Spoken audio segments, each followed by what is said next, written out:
Ay mga kabeshi, akong magaganda na katulad ko. Kumusta na kayo? Char. Dahil namimiss ko na ang ating napakasarap na Jollibee Yum Burger sa Pinas. Kaya ito, gumawa tayo ng napakalupit na copycat Jollibee Yum Burger. O diba? Ayan o. Tignan nyo naman yung sauce niya. Talagang overload. Umaapaw, hindi tinipid. O diba? So bago natin to tikman, ipapakita ko muna kung paano ko siya ginawa, okay? So let's go. Maglagay na tayo ng mantika dito sa ating kawali mga kabeshi kasi mainit na. Lutuin na natin tong patties natin. Ito pa yung tira ko noong nagluto ako ng Salisbury steak, tandaan nyo ba? So may tira akong 4, so ngayon magluluto tayo ng isa lang. Iyaganyan natin mga kabeshi para hindi bumalik ko yung ating patties. Ganun yung technique. Lulutuin lang natin to mga at least 2 to 3 minutes. Ganun. So okay mga kabeshi, habang niluluto natin yung patties natin, is gagawa tayo ng Jollibee Yum Burger Kuno. So kailangan natin ng ketchup. So dito natin siya hahaluin sa ating blender para madali lang siyang ma-blend. Ganun. So, ayan. Tansyahan lang yan mga kabeshi. Tansya. Gusto yung mayonnaise natin.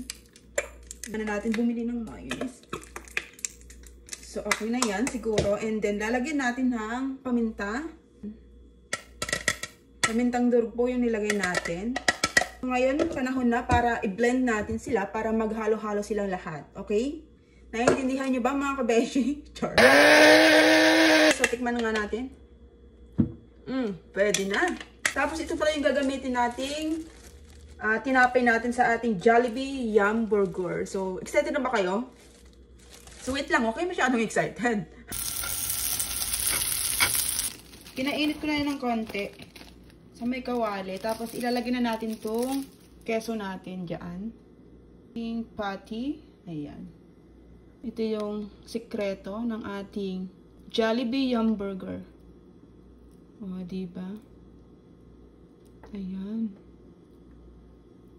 O, diba? Kasang masarap. Na-excite naman ako sa yung burger ko. And then, syempre, ilagay na natin to. Wow! Look at that! Kinilig ako, mga kabeshi, oh. So, ayan mga kabeshi, panahon na para tikmanan natin itong Jollibee Yum Burger Cheese. Ayan o. O, diba? Kitang-kita nyo naman yung sauce, hindi tinipid. So, titikman na natin to. O, diba o? Tikman na natin to.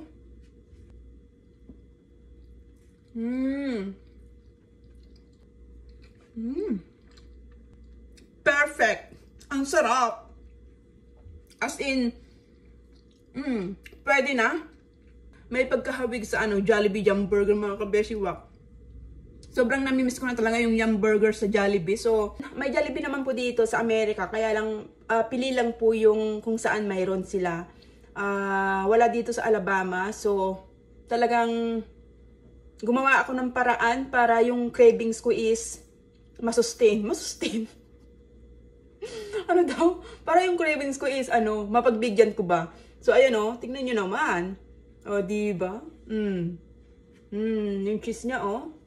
So, isang kagat pa. Ang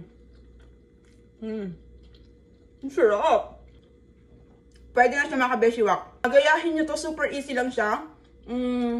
Kaya sa mga kapwa ko Pinay na nandito sa Amerika at namimiss na yung Jollibee Yum Burger, gayahin nyo to kasi super easy lang siya. So, yun lang. Bye! Kain!